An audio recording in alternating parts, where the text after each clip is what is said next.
Bismillahirrahmanirrahim. Assalamualaikum warahmatullahi wabarakatuh.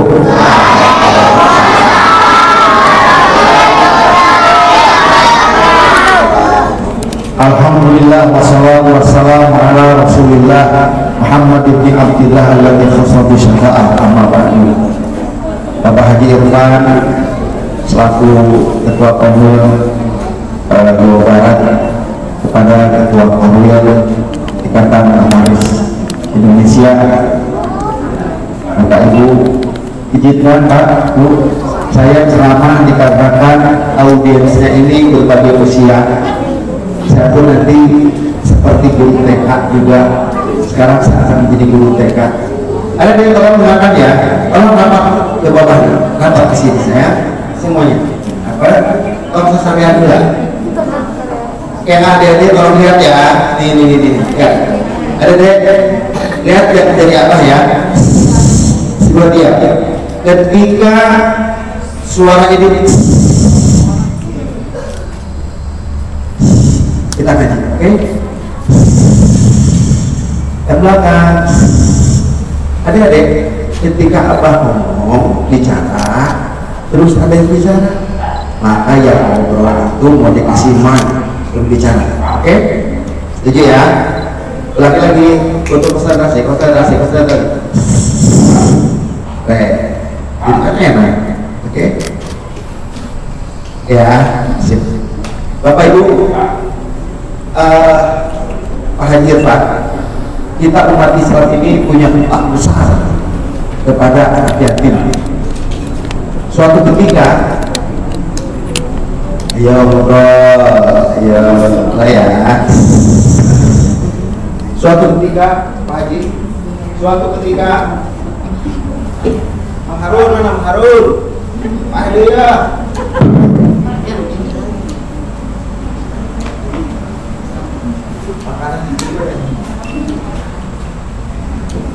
Baik Bapak Ibu, mohon maaf suara saya agak tinggi, volumenya maksudnya. Ada yang perhatikan ya. Kita punya hutang besar kepada anak-anak yatim, Pak Haji Irfan. Suatu ketika Rasulullah SAW itu mengumpulkan sahabatnya seperti ini. Kata Rasulullah, wahai sahabatku, siapa di antara kalian yang mau mewakafkan tanahnya? Aku ingin membangun masjid. Semua sahabat ngacung. Ana ya Rasulullah. Rasulullah bingung. Pun ayo namanya minta tanah Pak Bumbung. Ayo bahu lama ngacung sadayana. Rasulullah bingung. Rasulullah bingung. Dan apa yang terjadi? Kata Rasulullah, karena kalian semuanya mau mewakafkan tanahnya, maka untuk menentukan wakaf itu akan kulepaskan untaku.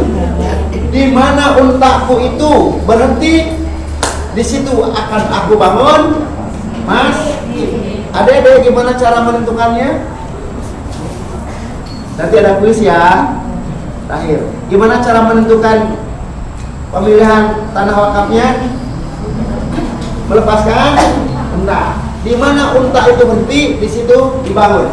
Singkat cerita, unta Rasulullah dilepaskan. Semua mengikuti di belakang unta. Gedebek. Dan akhirnya unta itu berhenti di semak belukar. Maka Rasulullah dan para sahabat mengelilingi itu unta dan bertanyalah kepada sahabat, tanah siapa ini? Semuanya diam. Ternyata ada anak usia sekitar 8 tahun. Dia keluar kecil. Ana ya Rasulullah. Rasulullah tercenung. Kamu yang punya tanah ini milik ayahku ya Rasulullah. Mana ayahmu? Abi tawaffa ya Rasulullah. Ayah sudah meninggal. Ternyata tanah itu milik anak yatim. Menangis Rasulullah. Kenapa? Rasulullah lahir dalam keadaan yatim, dan hari ini Rasulullah akan membangun masjid di atas tanah anak yatim yang hari ini adalah Masjid Nabawi di Madinah. Itu adalah tanah milik anak yatim. Ya Nabi salam ya Rasul. Semuanya. Semuanya.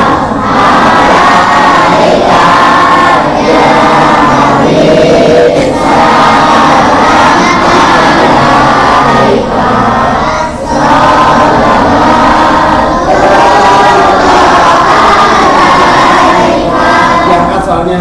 Ya Nabi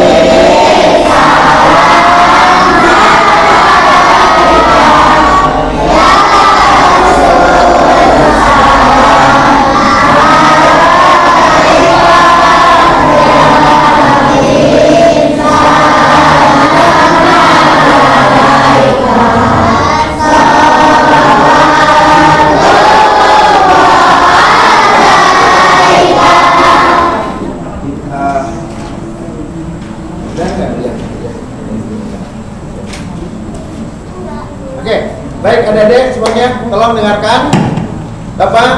Bapak Ibu semuanya, itulah kita punya hutang besar kepada anak yatim.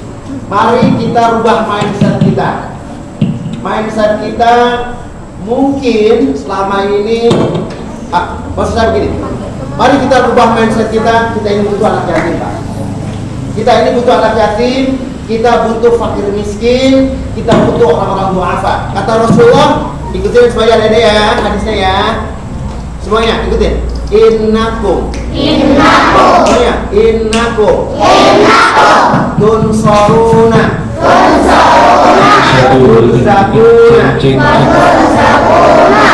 bidu'afa. C satu. Tek satu. Ya, pengaruh. Ayo semuanya. Ayo mengarut. Tes.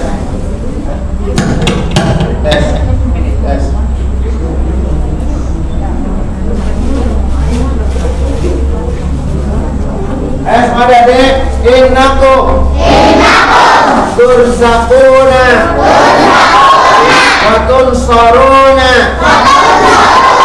bidu'afaikum. Bapak Ibu C satu.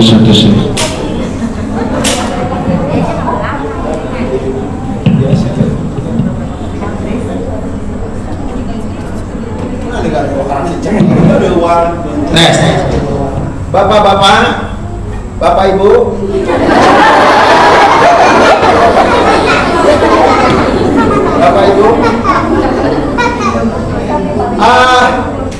tadi saya bilang ngesah terkudu lah. Bapak Ibu, di awal saya bilang bahwa kita ini punya hutang kepada anak yatim. Itu sejarahnya, sejarah yang tidak akan pernah hilang dalam sejarah Islam. Nomor kedua, Bapak Ibu, kita ini tadi yang diucapkan oleh anak-anak itu adalah, ini kata Rasulullah, kita ini diberikan rezeki Pak Haji Irfan dan ditolong karena ada orang duafa di sekitar kita. Makanya hari ini kita butuh kepada anak yatim, kita butuh kepada fakir miskin, kita butuh kepada mereka. Turzaquna wa tunsaruna bidu'afaikum. Kita diberikan rezeki, kita ditolong karena ada orang-orang duafa di antara kita. Andaikan kita menjadi seorang pejabat, andaikan kita menjadi seorang pengusaha, mana mungkin kita mau sebelum berangkat ke kantor nyuci dulu. Tentunya ada si bibi, ada si mamang yang mengurusnya. Ketika kita punya kebun, mana mungkin kita yang mengurusnya. Justru ada si mamang yang ngurus kebun kita. Dengan demikian kita konsentrasi, kita bekerja. Dengan konsentrasi kita dapatkan rezeki, diantaranya banyak orang-orang duafa di sekitar kita. Adik-adik, saya kembali kepada adik. Adik-adik, kalian yang ayahnya sudah wafat, yatim. Adik-adik, saya pun dulu sama seperti kalian, Pak Haji Irfan. Momen-momen Ramadan ini dulu waktu kecil, saya suka minder gitu kan, dia segini. Adik-adik jangan minder ya. ayah kalian boleh saja wafat, tapi semangat kalian jangan ikut-ikutan wafat. Ayah kalian boleh saja meninggal, tapi semangat belajar kalian jangan ikut-ikutan meninggal. Adik-adik, ketika abah usia 3 tahun, ketika abah saya ini kelas 3 SD, saya ini pedagang asongan. Pedagang asongan suatu ketika adik-adik ya, saya ini jualan sukro. Tahu sukro? Pesawat yang nabrak turun pesawat itu? Sukro ya. Adik-adik tolong dengarkan dulu ketika itu Pak, ada supir bis manggil saya pakai baskom yang unik ya dengan nantinya. Oh, tadi si supir bis ini ngambil 2 sukro. Satu sukronya 75 perak. Kalau 2 berapa? 150. Si supir ini ngambil 2 sukro bayar 75 perak. Saya bilang, Pak, 75 perak lagi kemana? Saya digelepok di sininya, ditetik. Naon aneh, peletak gue. Adik-adik, saya nangis. Saya pulang ke rumah dan ibu saya, ini ada ya, ibu-ibu yang anaknya ikut. Ya. Dari situ saya didoakan terus oleh oleh ibu di sini. Makanya menjelang ibu wafat usia 93 tahun, kepala saya lebih kagundul dia didoakan terus. Nah, ibu-ibu ini ketika kita punya anak ya ibu-ibu, mohon maaf, ini sering-seringlah kita membacakan doa kepada anak kita sendiri ya. Sini doakan aja. Apa doanya terserah bapak ibu maunya apa. Pokoknya setiap hari adik-adik sebelum kemana-mana angsongkeun sirah maneh kabeh kan jadi gendong bapak. Apa angsongkeun? Serahkan dan minta didoakan. Si anak ya. Alhamdulillah bapak ibu hampir semua saya sekolah sampai magister, sampai ke luar negeri kemana itu doa ibu dan semuanya gratis.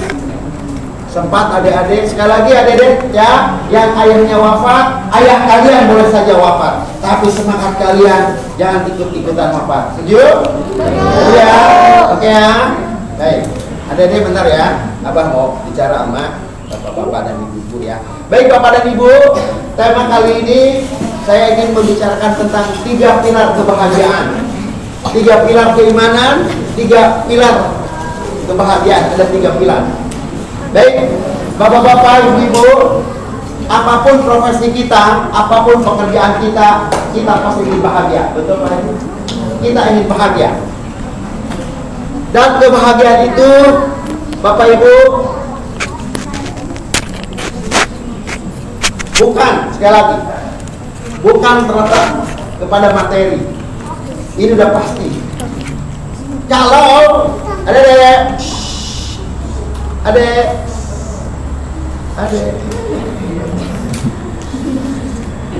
kalau kebahagiaan itu karena materi, karena duit, tidak mungkin yang namanya Adolf Merkel, pengusaha dari Jerman, itu mati bunuh diri menabrakkan dirinya ke kereta.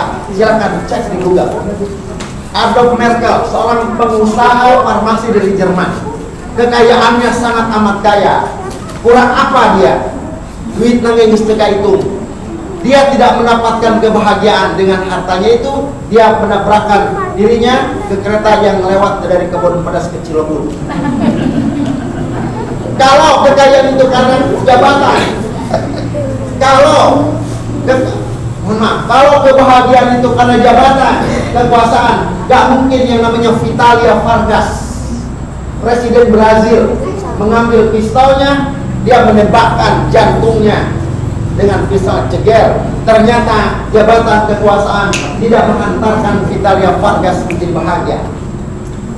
Kalau ketenaran itu adalah membuat kita bahagia, tidak mungkin yang namanya Michael Jackson mati karena kebanyakan minum pil tidur.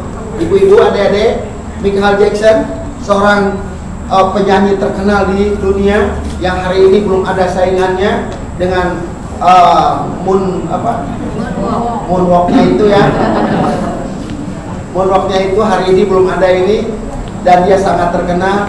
Dia itu ibu-ibu ya, kalau ingin mun hayang sare eta Michael Jackson kudu ngaluk landong heula. Landongna teh lain saperak 2 perak ibu, jutaan. Kalau kebahagiaan itu dikarenakan ketenaran Michael Jackson jeung peureum oge hese, mun urang kumaha?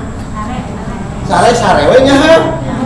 Dahar sapoe orang nanya terlepas jeung gepuk. Gep kerupuk. Kalau kita ingin makan enak, jangan pergi ke restoran, tunggu aja lapar. Life is a simple thing, we are who make it complicated. Hidup ini sederhana, gengsi kita yang membuat hidup ini jelimet. Setuju? Kalau kebahagiaan itu karena kegantengan, kalau kebahagiaan itu karena kegelisahan, oh mungkin gue kalau cantik bahagia, oh mungkin kalau gue ganteng bahagia, siapa bilang? Kalau memang kecantikan itu menghantarkan kepada kebahagiaan, maaf cakap ibu, tidak mungkin yang namanya Marilyn Monroe mati karena overdosis. Ternyata kebahagiaan itu terletak di ciri-ciri keimanan. Apakah itu ada 3? Suatu ketika Rasulullah ketemu dengan sahabat. Kaifa asbahtum? Berapa menit lagi? Karena belumnya. Suatu ketika adik-adik tolong dengarkan ya kisah ini, nanti ada kuisnya. Tolong panitia disiapkan aqua gelas sebagai hadiah ya. Adik-adik tolong dengarkan. Suatu ketika Rasulullah ketemu dengan sahabat. Kharaja Rasulullah ila ashabihi, datang. Nanya begini Rasulullah, "Kaifa asbahtum?" Gimana kabarnya semuanya? Kata sahabat, "Kunna mu'minina billah," kami dalam keadaan beriman. Rasulullah bertanya, "Ma alamatu imanikum?" Apa tanda-tanda keimanan? Ada 3, dan ini tanda keimanan ini yang membuat kita bahagia lahir batin. Satu, ciri keimanan yang membuat kita bahagia adalah nashkuru bin na'am. Kita bersyukur dengan nikmat Allah. Ibu-ibu, mananya? Mak, nu eta tah? Mak ieu nu nganggo bergo gandaria, cung. Binong lain. Binongnya. Binong B 50 juta yang 50.000 loba mana? 50 jutanya hayang 50 juta hayang bari lagi sana merek bonong ya binong ini prinsip nih 50 juta gede tuh gede 50.000 letik itu lihat tuh bonong pilih bonong 50.000 binong ayah di dia ngaji bari sehat atau 50 juta ayah di UGD di PMI pilih mana? Ternyata nikmat Allah yang kita syukuri berupa kesehatan mengalahkan duit miliaran rupiah. Setuju? Ya ayeuna tong sare nang. Ibu-ibu, sudah berapa banyak saudara kita yang uangnya melimpah hanya karena ingin mengangkat tangannya pun tidak bisa. Dia berobat kemana-mana untuk mengangkat tangan. Coba ibu angkat tangannya. Bisa ada? Alhamdulillah. Hayang duit 1 miliar tapi lebih bisa ngangkat hayang. Hayang bu. Ini bahagia namanya. Ada deh. Ayo. Sahan arek nangtung dihareup. Iya, mun jeung anu budak mah ieu cicing saeutik kocak. Dah satu bersyukur. Bapak-bapak, ibu-ibu, ternyata setan, saya kesini takut yang sibuk saya dong. Ternyata setan itu udah janji di hadapan Allah Pak Haji. Udah janji depan Allah di dalam surat Al-A'raf 17. Jek setan bu, ya, tsumma la'atiyanahum min baini aydihim wa an khalfihim wa an aymanihim wa an syama'ilihim wala tajid aktsarahum syakirin. Ibu, setan udah bilang di hadapan Allah, akan kugoda manusia dari depan, dari belakang, dari kanan dan dari kiri. Kebanyakan mereka yang tergoda itu yang nggak bersyukur. Contoh bu, salaki ibunya, bapakna barudak boga gaji sabulana 2 koma, tiap tanggal 2 geus koma. Ya. Saya teh 2 koma teh ibu-ibu, 2 koma teh ibu-ibu sekeluarga bersyukur. Ih, nikmat wah hirup, nikmat. Nah, ini ketika bersyukur dengan rezeki Allah berupa duit 2,5 tiap bulan, bersyukur keluarga sakinah mawaddah warahmah. Tetapi ketika tidak bersyukur, siap-siaplah keluarga sudah mulai gonjang ganjing. Artinya gimana? Ketika tidak bersyukur dengan duit 2,5, maka dia berpikir untuk korupsi. Maka dia berpikir korupsinya sok sanajan letik-letik tetapi korupsi. Misalkan ya, Bu, ya, ada orang gak bersyukur dengan gaji 2,5, dia berpikir ingin banyak, akhirnya ketika dia disuruh oleh kantornya beli ATK yang harganya 5 juta, dia tulis 15 juta. Dia tulis 7,5 juta. Karena tidak bersyukur, dia melakukan tindakan-tindakan yang diharamkan oleh agama. Besok atau lusa keluarganya pun akan hancur berantakan. Syukur. Nah, nomor kedua, ibu-ibu, syukur inilah yang membuat kita bahagia. Tadi kata Pak Haji Irfan, alhamdulillah ya, Penda boleh suci juga dari Kanwil juga, alhamdulillah membiasakan seperti ini, insya Allah. Bapak-bapak, ibu-ibu, dalam tanggungan naon bahasa Indonesia, nah thank you, terima kasih. Artinya apa? Terima rezeki dari Allah, kasih kepada sesama, sehat. Terima kasih. Tapi terima tentu bengek. Kurang dahar, makan, tapi maaf nggak dikeluarkan, sakit tidak? Sama seperti rezeki kita juga. Kalau bandingkan ibu-ibu, bapak-bapak, mana yang lebih melegakan, setelah makan atau setelah keluar dari toilet? Beda. Ketika udah makan, benar aneh, tapi ketika keluar dari toilet, tarang.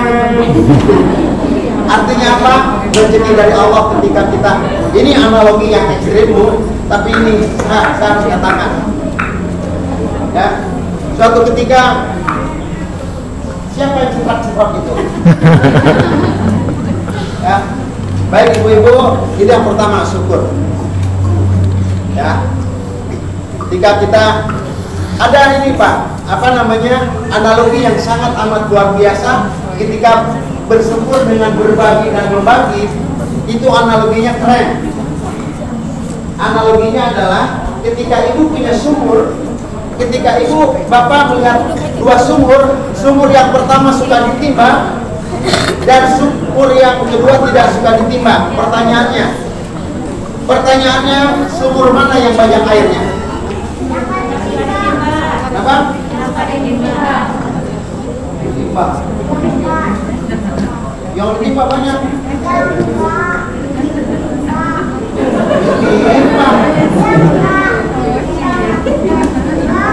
Bertimbang. Kamu pernah lihat kali sumur timbaan ya? Timba atau timba deh? Timba. Kalau sumur yang suka ditimbang dan sumur yang tidak suka ditimbang, mana banyak airnya? Yang suka ditimbang. Sama rezeki kita juga. Rezeki kita yang suka ditimba diberikan makin banyak. Tapi rezeki yang nggak pernah ditimba, maka dia akan kering. Ya. Adik-adik nih, bapak yang tanya, ayam dan kucing banyak mana? Ayam. Kalau ayam disembelih, Marun, ayamnya ya. Ini Marun, orang itu mana? Tes, alhamdulillah. Ya, adik-adik, bukan? Adik-adik, rekan ya. Kucing jeung hayam loba mana? Hayam dipecit tuh. Ada kucing? Kenapa banyak hayam? Karena dipecit. Karena hayam itu mensodakokan dirinya untuk kehidupan manusia. Embe jeung mau loba mana? Embe jeung mau loba? Bisa dikata? Enggak ya? Embe jeung mau loba mana? Embe dipencit, mau dipencit tuh. Kenapa embe? Karena kambing itu mensodakokan dirinya untuk kehidupan manusia, maka diberi.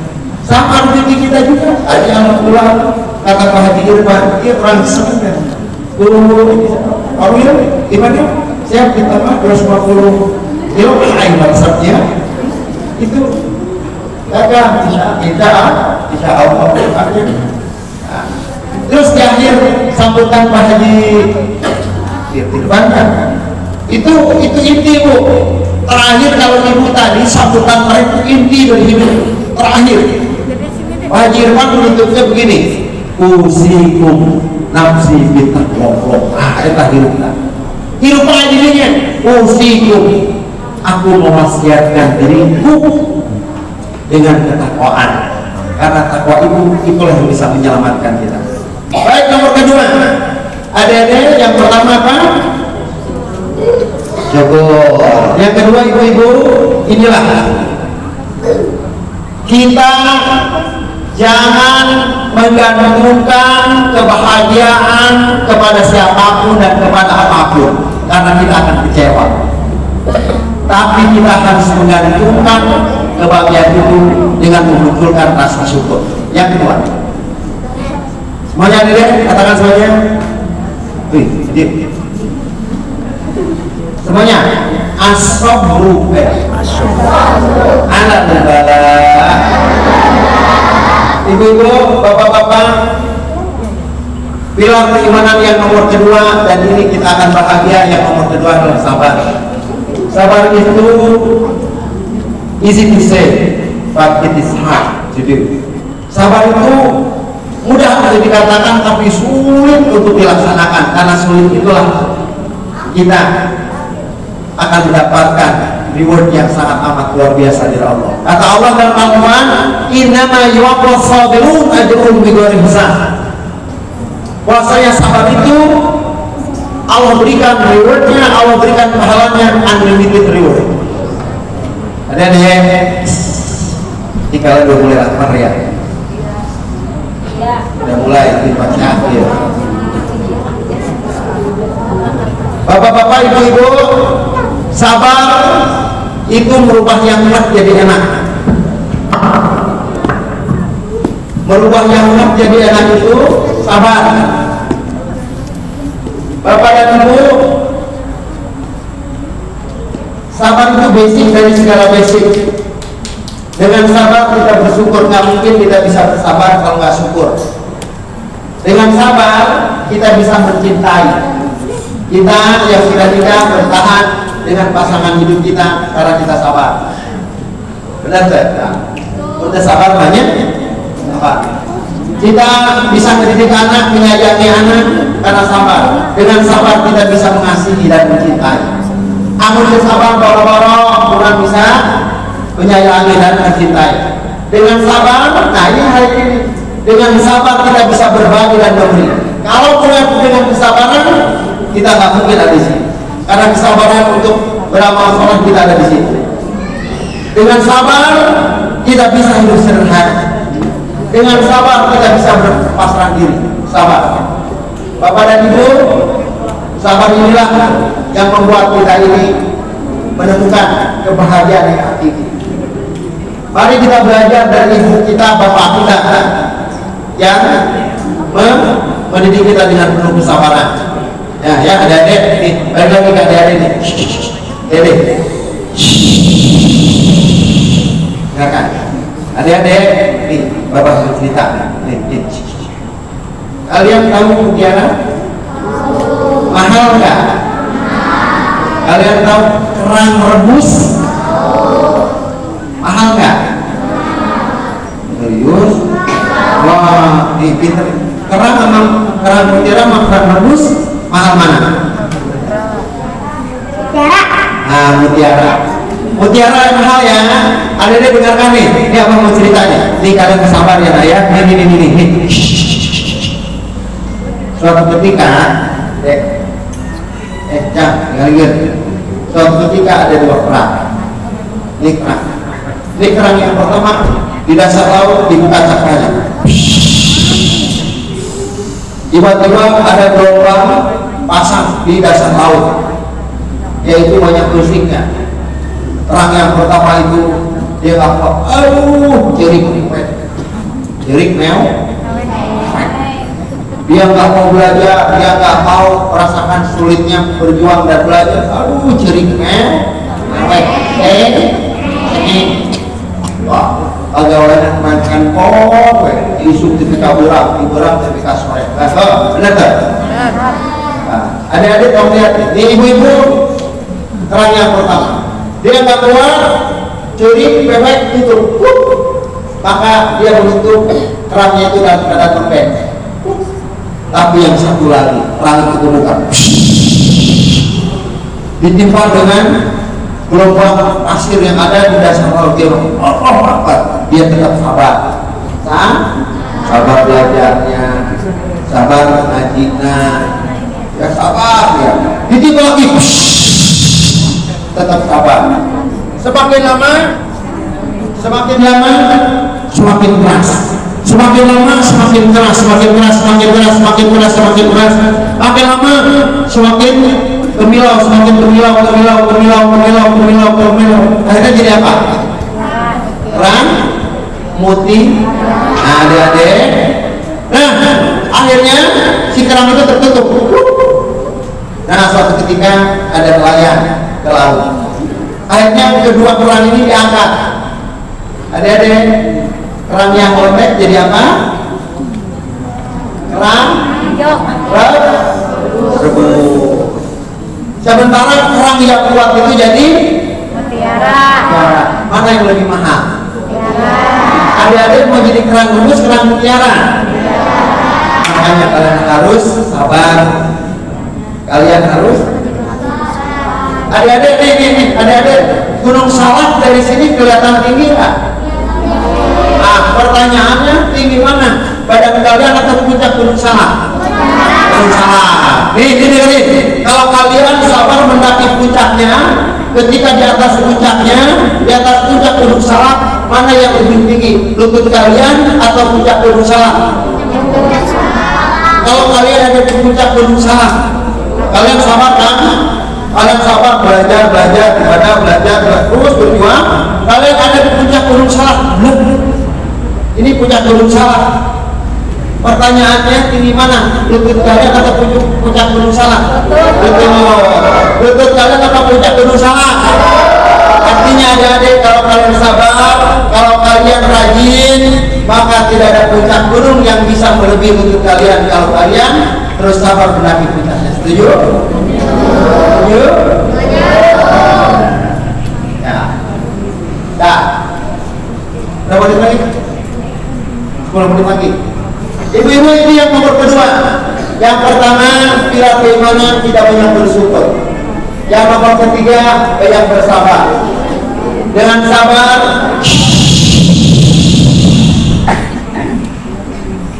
sabar, kita bisa mencintai. Dengan sabar kita bisa bersyukur. Dengan sabar kita bisa mengasihi. Dengan sabar kita bisa berbagi dan memberi. Dengan sabar kita bisa hidup sederhana. Dengan sabar kita bisa berpasrah diri. Ibu-ibu dan bapak-bapak, hidup ini jangan sampai kita ini tertukar antara sensasi dan esensi. Sensasi itu mobil bermerek, esensi itu adalah kita bisa bepergian kemana-mana dengan nyaman dan aman. Tidak peduli merek apapun mobil kita, yang terpenting kendaraan itu bisa untuk dipakai silaturahmi. Rumah besar atau kecil itu adalah sensasi. Isi daripada rumah adalah rumah tangga yang sakinah mawaddah warahmah. Gak peduli tipenya 72, gak peduli rumah itu besar atau kecil. Apalah artinya sebuah rumah besar kalau isinya nyata ribut-ribut salah pilih majikan. Yang lebih hebat itu adalah rumah besar, isinya adalah suami, istri, anak yang sakinah mawaddah warahmah. Ya. Jangan sampai, nah itulah sahabat. Yang terakhir itu pilar kebahagiaan itu adalah nardo bil qada. Kita menerima apa yang ditetapkan oleh Allah Subhanahu wa taala. Suatu ketika Bapak Ibu, ada seorang sahabat nikah dengan seorang wanita. Pas malam pertama sahabat ini kecewa, ternyata istrinya itu ada cacat. Apa tuh pentingnya malam pertama majun dimoling bibir monyong 5 cm.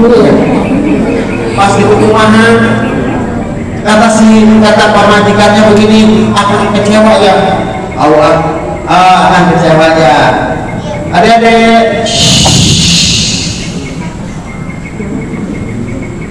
Nah, si istrinya itu nanya, akan kecewa ya Allah, akan baru tahu ya sebenarnya cacat ya Allah. Kecewa dia di malam pertama, di obrolan 17 tahun kegigir. Singkat cerita itu sahabat ini kecewa dan istrinya itu pun merasakan kekecewaannya karena ada sesuatu cacat yang ada dalam dirinya. Maka si istrinya bilang begini, dia membawakan sebuah ayat Al-Quran. Dia begini, apakah akan nggak tahu ada ayat Al-Quran yang berbunyi, boleh jadi engkau mencintai sesuatu tetapi di dalamnya ada keburukan. Boleh jadi engkau membenci sesuatu, boleh jadi di dalamnya adalah kebaikan. Akhirnya sahabat ini menyadari, akhirnya terjadilah malam pertama, malam kedua, malam ketiga dan berikutnya. 3 bulan kemudian Bapak Ibu, sahabat ini dipanggil oleh Rasulullah SAW untuk perang di jalan Allah selama 6 tahun. Singkat cerita, sebelum berangkat sahabat ini bilang begini, Nek akan mau pergi berjuang di jalan Allah. Tolong, kalau nanti di perutmu ada janin dan itu akan menjadi bayi, tolong jaga.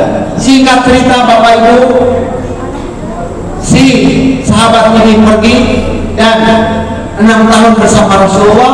6 tahun kemudian pulang ke rumahnya. Sebelum pulang ke rumahnya, dia sholat dulu di sebuah masjid dan dia lihat ada seorang anak, wajahnya bercahaya, sedang sholat, sedang zikir. Sahabat ini berpikir, anak siapa gerangan?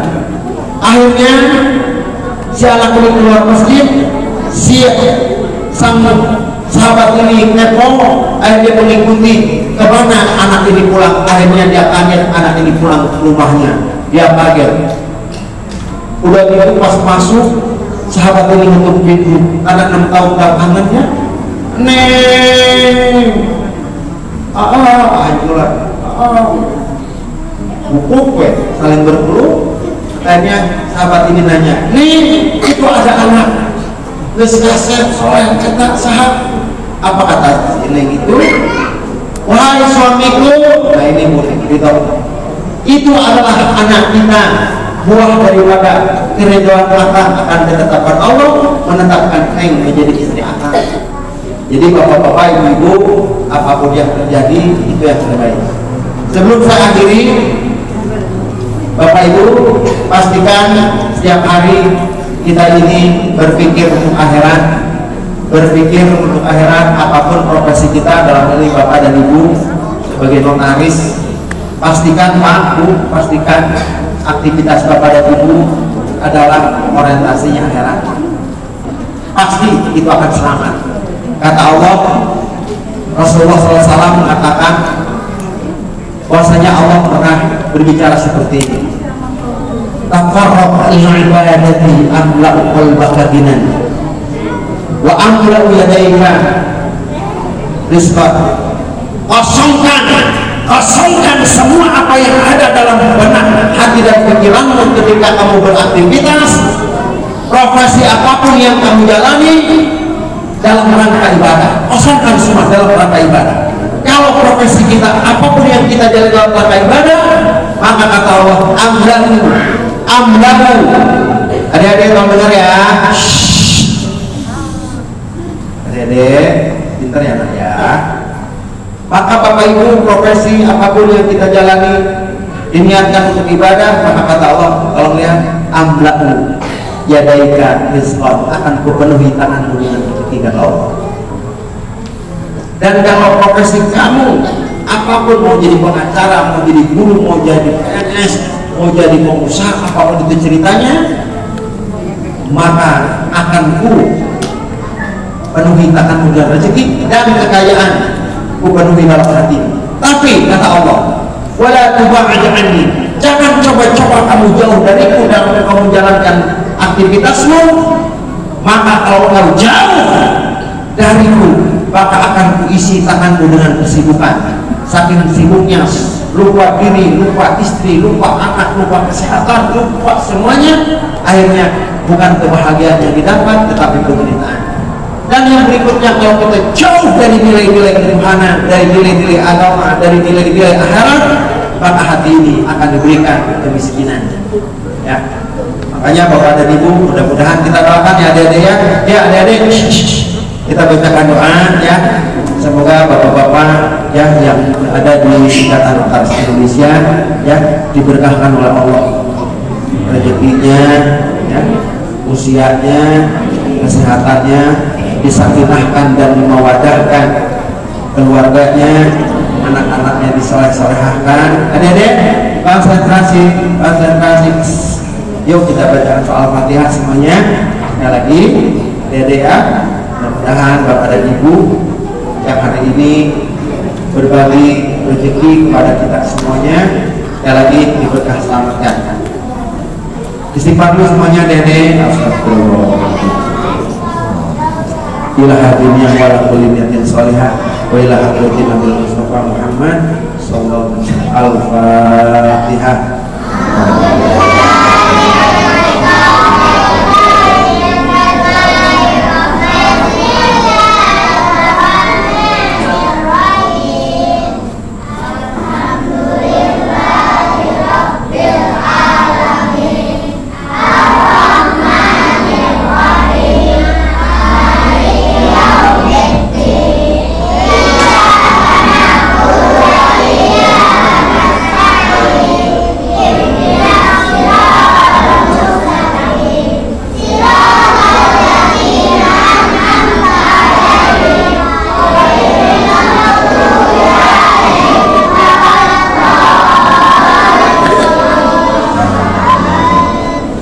Baik adik-adik semuanya, sebelum ditutup tolong ibu-ibu sediakan waktu sebentar, adik-adik ya, tolong baca aja di hati aja ya, kalau aminkan,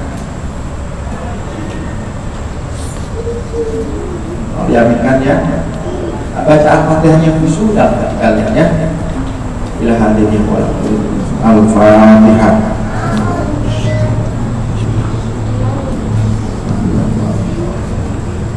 Ya,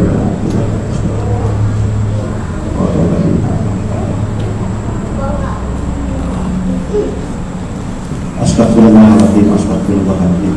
Allahumma sholli wa sallim ala sayyidina habibina wa syafiina wa Muhammad wa ala alihi wa alihi wa sahbihi alhamdulillah wa alamin.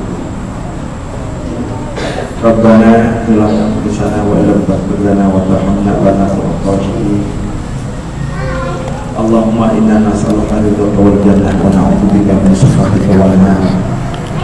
Ya Allah ya, ampuni dosa-dosa kami, dosa ibu bapak kami ya Allah. Ya Allah ya Rabb, teringat dosa-dosa kami yang semakin hari semakin bertambah. Teringat ya Allah ya Rabb, dosa-dosa kami yang semakin hari semakin bertumpuk. Ampuni dosa-dosa kami ya Allah. Teringat kepada ibu kami ya Allah yang sudah meninggalkan kami. Kami belum sempat membahagiakan mereka, tapi mereka sudah tiada.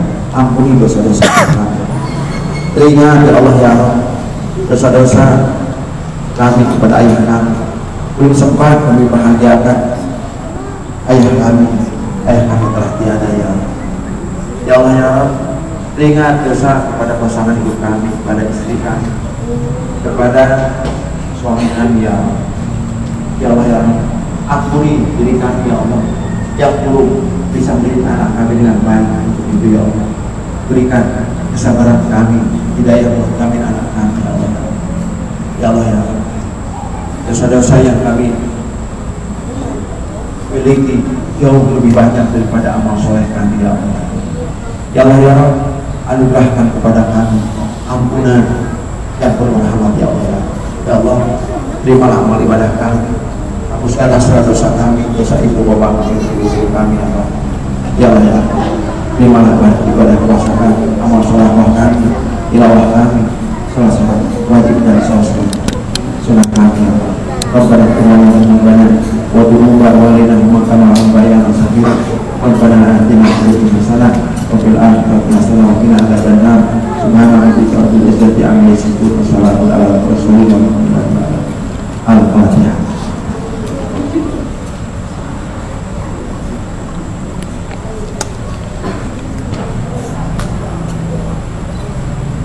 Ya Bapak Ibu, terima kasih dan mohon maaf. Assalamualaikum warahmatullahi wabarakatuh.